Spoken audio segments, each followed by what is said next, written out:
இந்த religious community ஆலயத்தில் இருந்த மக்கள் கூட்டம் என்ன செய்கிறது என்றால், ஆசாரியர் அங்கு பரிசுத்த பீடத்திலே தன்னுடைய கடமைகளை எல்லாம் நிறைவேற்றி கொண்டிருக்கிற போது இந்த ஜனக்கூட்டம், இந்த ஆண்டவருடைய மக்கள் என்ன செய்து கொண்டிருந்தார்கள்? ஜெபித்து கொண்டிருந்தார்கள். எனக்கு அருமையான ஆண்டவருடைய பிள்ளைகளே, இந்த காலகட்டங்களிலே இந்த நிகழ்வு நமக்கு ஒரு நல்ல ஒரு மாதிரியான அனுபவமாக இருக்கிறது. துக்கத்தோடு, பாரத்தோடு, வேதனையோடு, மிகுந்த ஆயத்தத்தோடு, தகுந்த ஆயத்தத்தோடு ஆசாரியர்கள், ஆண்டவருடைய அடியவர்கள் பரிசுத்த சமூகத்திலே நின்று திருப்பணிவிடைகளை நிறைவேற்றி கொண்டிருக்கிற போது சபை மக்கள் ஜெபித்து கொண்டிருக்க வேண்டும். அந்த காரியங்களுக்காக ஜெபித்து கொண்டிருக்கிற ஒரு சமூகம் இருக்குமே என்றால், அந்த சமூகத்திலே யோவானை போன்ற பிள்ளைகள் பிறப்பார்கள். நம்முடைய வாழ்வை எல்லாம் சிந்திக்க அழைக்கப்பட்டிருக்கிறோம். ஆயர்கள், போதகர்கள் திருமறையை போதிக்கின்ற போது, தொழுகையை நடத்துகின்ற போது நம்ம நிலைகளை எண்ணி பார்ப்போம். கொஞ்சம் பேர் தூங்குவோம்,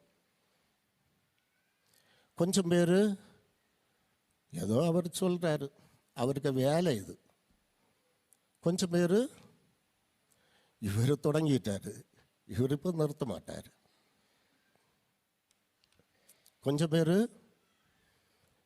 அது எப்படி இருந்தால் நமக்கு என்ன, வெளியில் இருந்துட்டு மொபைல் ஃபோனை நான் நோண்டிட்டு தான் இருப்பேன். எத்தனை போதனை கேட்டாலும் நான் அதை செய்துட்டு தான் இருப்பேன். பிள்ளைகளை ஓய்வு நாள் பள்ளிக்கு அனுப்பிவிட்டு நான் வெளியே இருந்து மொபைல் ஃபோன் நோண்டிட்டு இருப்பேன். அதை யாரும் கேட்கக்கூடாது. எனக்கு அருமையான கர்த்தருடைய பிள்ளைகளே, ஆனால் இந்த ஹோம் சர்ச்சுக்கு ஒரு பிரத்யேகதை உண்டு. ஆண்டவருடைய வார்த்தையை கேட்க தாகமுள்ள அநேக மக்கள் நீங்கள் இருக்கிறீர்கள். கவனமாய் கேட்கிறீர்கள், ஆண்டவருடைய சமூகத்திலே ஜெபிக்கிறீர்கள். ஆகவே தான் நம்முடைய சமூகம் நின்று கொண்டிருக்கிறது. அருமையான ஆண்டவருடைய பிள்ளைகளே, இந்த யோவானுடைய தந்தை தன்னுடைய திருப்பணியை பரிசுத்த சமூகத்திலே நிறைவேற்றி கொண்டிருந்த போது ஜனங்கள் எல்லாம் ஜெபித்து கொண்டிருந்தார்கள். நேரம் போயிட்டே இருக்குது, அவங்க திரும்ப வர வேண்டிய நேரம் வந்துட்டு. நம்ம நினச்சிட்டு இருப்போம், இன்னைக்கு 9:30 கூட்டம் முடியுமோ என்னதோ. அன்றைக்கு நேரம் தாண்டிய போது இந்த ஜெபித்து கொண்டிருந்த கூட்டம் ஆச்சரியப்பட்டது. அங்கே ஏதோ நடக்குது, ஆண்டவருடைய செயல் நடக்குது. ஆண்டவரிடத்திலிருந்து ஏதோ அறிந்து கொண்டிருக்கிறார், ஏதோ அனுபவித்துக் கொண்டிருக்கிறார்.